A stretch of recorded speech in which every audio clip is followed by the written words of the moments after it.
Welcome to another Weekly 50 Year in Review. As usual, on these Year in Review videos, I'll be sharing my thoughts about the blog, about photography, and of course, go over my top 3 pictures from the past year. I always enjoy doing these, and I hope you enjoy watching, and I love reading your comments too. So whether you're watching this on YouTube or embedded on the blog, leave a comment or question below if you feel like it. You don't have to, but just know that I read every one of the comments and questions. Everything that you write, I read. And of course, before we get too far into this, I also have to say thank you to everyone who makes Weekly 50 such a special community. Whether you've been following for years or you're brand new here, just know that Weekly 50 would not be the same without you, and I appreciate every one of you. This project has been going for almost 12 years. 12 years. Every week, there's a new photo and a new audio commentary. 12 years. But the reason I do it is still pretty much the same today as it was way back when I started. I want to learn and grow as a photographer. And a big part of that is all of you who make comments, ask questions, and give me new things to try or techniques to think about. Thank you. And I appreciate you very, very much. So let's get to the photos, my top 3 photos of 2024. I always like looking back on the images that I've shared over the past year, and sometimes it's hard to pick 3 favorites, but this year was a little different. There really are 3 that stand out to me as my favorites for a couple of different reasons. In third place is this image of star trails from the shore of Milford Lake, Kansas. My entire life, I have never taken a picture like this, and even now, I still can't quite believe I was able to capture it. Every now and then, I'll come across a photo that literally takes my breath away. It doesn't happen often, but it definitely happened here. The night before I took this shot, I did a similar star trails capture, and it wasn't bad, but it wasn't super great. It was like a proof of concept. So I adjusted a couple settings. I looked at the position of where I was putting my camera and the timing of the shot. I looked at all those things and then set my camera out again the next night and got the photo that you see here. And when I saw it, I literally did like a double take. I was like, oh, that's amazing. Well, the stars themselves in the photo are magnificent on their own. I really like that you can also see short streaks all throughout the bottom third of the image. Those are fireflies that had come out to light up the night sky.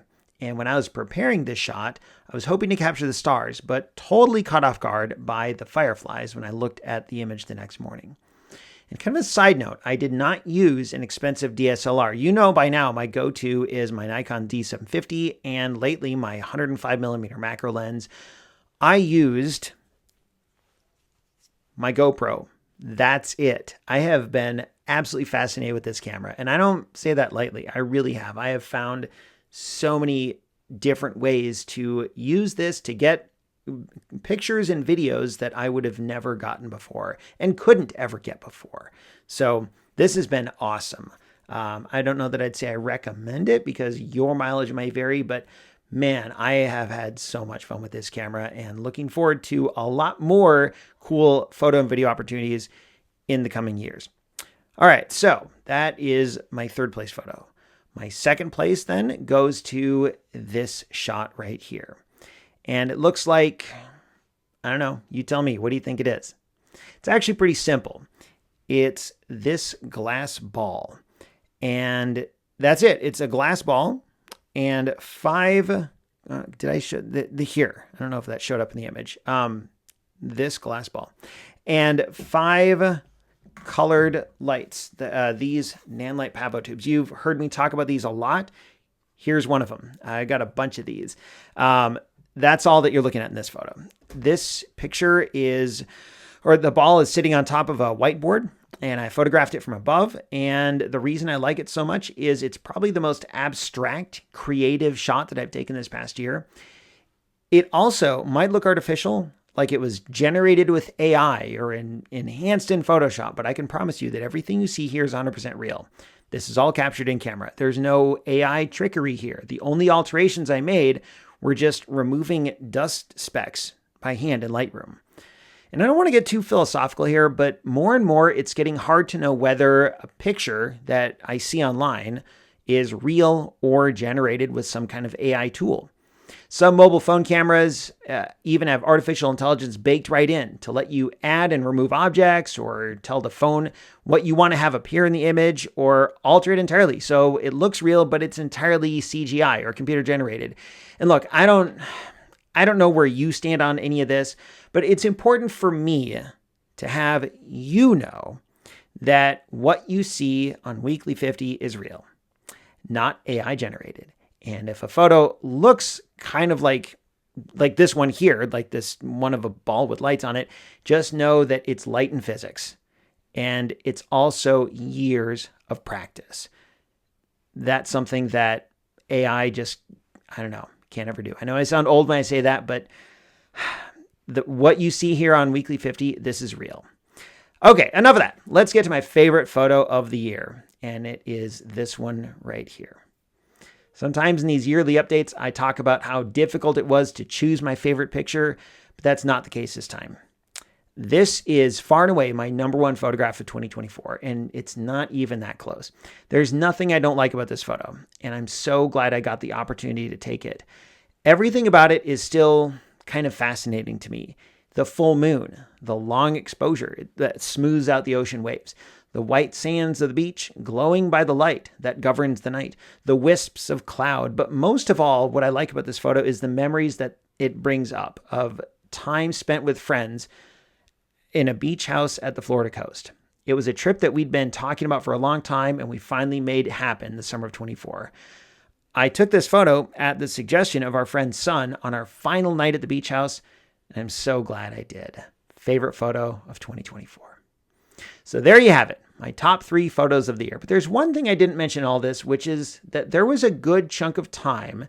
I don't know if it was obvious on the blog or not. I hope it wasn't, but there was a good chunk of time in the early fall that I was in a real bad photography slump. I've gone through ups and downs over the years, but there was like weeks, maybe even a couple of months, where I was not feeling it. I didn't pick up my camera. I didn't want to pick up my camera. I didn't feel inspired. I didn't even feel interested in taking photos. And the thought of getting out my camera to capture a picture of the world around me, it just felt like more of a burden than an enjoyable artistic pursuit. And to be clear, at no point did I consider stopping Weekly 50 or giving up photography or anything like that. I was just having a real rough time. And I'm telling you this to let you know that if you have days or weeks or months like that, and it seems like you're the only one, like everyone around you is just taking these great photos, and maybe you come to Weekly 50 and you're like, oh my goodness, look at all these photos. It's not just you. It happens to me. It happens to every photographer I've ever known. And for me, there wasn't one single solution. It was just acknowledging that I was in a slump.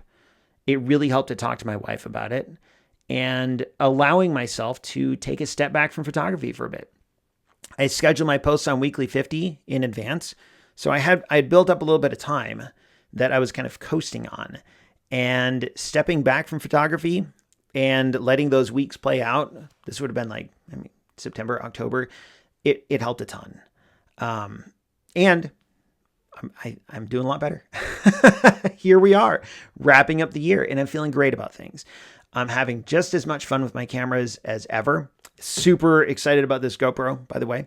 But the stuff I got to do with it and the stuff I will get to do with it, which most of that's video. It's not a great photography camera, but like Star Trails, it can do a lot too.